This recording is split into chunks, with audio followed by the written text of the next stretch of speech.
এই সরকারের বড় একটা সমস্যা, টাকা পাচার ঠেকানো যাচ্ছে না।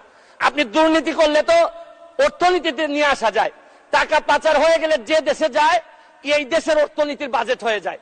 আরে আমরা বঙ্গবন্ধুর খুনিরে আনতে পারি না, আর টাকা পাচার করে এই টাকা ফেরত আনবো কিভাবে? এইটা একটা বড় সমস্যা। টাকা পাচার করে আমাদের বাজেট সংকুচিত হয়ে যাচ্ছে। মাননীয় স্পিকার, আরেকটা জিনিস, এই সরকারে রাসেল ভাইপার সাপ চলে আসছে। মাননীয় স্পিকার, এই সাপ আসার কারণে সরকারে যখন সাপ আসে প্রকৃতিতে বেজি থাকে, এই বেজি করে কি সাপরে নিয়ন্ত্রণ করে। কিন্তু এই সরকারে দেখা যাচ্ছে বিভিন্ন জায়গায় রাসেল ভাইপার আছে, কিন্তু বেজি ওই পরিমাণ নাই যে এই সাপরে ধরবে। মাননীয় স্পিকার, আপনি দেখেন এই আমাদের প্রতিষ্ঠানগুলা কত দুর্বল হয়ে গেছে। আমাদের প্রতিষ্ঠান, একজন ভদ্রলোকরে দুদক ধরতে পারে নাই, একজন ভদ্রলোকরে এনবিআর ধরতে পারে নাই, বাংলাদেশ ফাইন্যান্সিয়াল ইন্টেলিজেন্স ইউনিট ধরতে পারে নাই। আর এনবিআর এর মতিউর রহমানকে ধরলে একটা ছাগল ছাড়াই এই লোকটা তো আপনি আনতেই পারতেন না। ছাগল কাণ্ড হওয়ার কারণে আর ফেসবুক বাইরে 1 মিনিট বক্তব্য আপনার বরাবর অ্যাপ্লিকেশন আছে। আমি 247 ইনভোক করতেছি। এখানে 247 হচ্ছে কি আমার বিরুদ্ধে, এখানে একজন মাননীয় সংসদ সদস্য আমার বিরুদ্ধে অভিযোগ দিয়েছেন।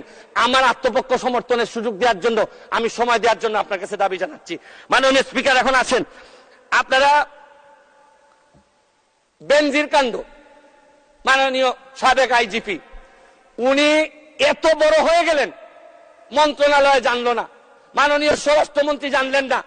এই বাচ্চাটা এত বড় হয়ে গেল, আর কিছুদিন সুযোগ পাইলে পুরা গোপালগঞ্জ কিনে ফেলতেন এই বেনজির সাহেব। তারপরে এইটার দায় এই মন্ত্রণালয় এড়াইতে পারে না। মাননীয় স্পিকার, এখন আপনারা কালো টাকা সাদা করবেন, আমার কোনো অসুবিধা নাই। যদি মনে করেন টাকা রয়ে গেছে, কিছু টাকা জমানো বা বিভিন্ন অলস টাকা রয়ে গেছে, এটারে সাদা করবেন, কোনো অসুবিধা নাই। কিন্তু এই সাদা করার মধ্য দিয়া বেনজির আর মতিউরের টাকাও যদি সাদা হয়ে যায়, আর এদের ভবিষ্যৎ প্রজন্ম উত্তরাধিকার, আদর্শের উত্তরাধিকার যারা, তাদের টাকাও যদি সাদা হয়, তাহলে এই সময় শেষ, 1 মিনিটে শেষ করুন। মাননীয় স্পিকার, এরপরে আমি বলতে চাই, মাননীয়, আমি সিলেটের মানুষ।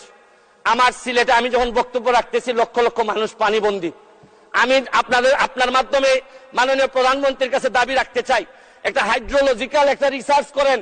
আমাদের এই পানি আগে কখনো বন্যা হইতো না, এইরকম 22-এর বন্যা, 24-এ বন্যা, আমরা একেবারে ডেবে গেছি পানির নিচে। মাননীয় স্পিকার, এইটা জানা দরকার যে আমাদের এই ভারত থেকে আসা পানি কোথায় কোথায় বাধা পড়ে, এইটা দেখতে হবে। মাননীয় স্পিকার, অনেকে সন্দেহ করে মিঠামইনের রাস্তাও আমাদের এই দুর্ভোগের কারণ। যদি হয় এইটারও মডিফাই করতে হবে, কারণ একটা জেলারে আপনি সৌন্দর্য দিয়ে আরেকটা জেলা ডুবাই দিতে পারেন না। মাননীয় স্পিকার, আমি হাইড্রোলজিক্যাল স্টাডি এবং এই স্টাডির ফলাফল আমাদের সামনে নিয়ে আসার জন্য দাবি জানাচ্ছি। মাননীয় স্পিকার, একজন সংসদ সদস্য আমার ব্যাপারে অভিযোগ তুলছেন যে আমি যে বরাদ্দ পাই এইটা ফেসবুকে দিয়ে দিছি। 25 কোটি টাকার কথা বলা হয়েছে। আমি বরাদ্দ, মাননীয় সদস্য, আজকে বক্তার তালিকা অনেক বড়, 1 মিনিটে শেষ করুন। আমি বলতে চাই যে আমি যত বরাদ্দ এই পর্যন্ত পাইছি, আমি হচ্ছে কি এমপি হিসাবে ট্রাস্টি। এই টাকা জনগণের জানার অধিকার আছে। আমি ফেসবুকে দিয়েছি, হয়তো প্রকল্পের জায়গায় টাকা বলছি, কিন্তু টাকার মধ্যে কোনো ব্যবধান ছিল না। কারণ নতুন জেনারেশন আপনি যা বরাদ্দ পাবেন তা জানতে চায়, এবং আমি বিশ্বাস করি বঙ্গবন্ধুর আদর্শের সৈনিক হিসাবে আমি এই ট্রান্সপারেন্সি আমার মধ্যে এটা থাকতে হবে, এবং আমি এই কথা বলি আমি আমার এলাকার এমপি হয়েছি। মাননীয় স্পিকার, আমি মাননীয় প্রধানমন্ত্রীকে চিনি।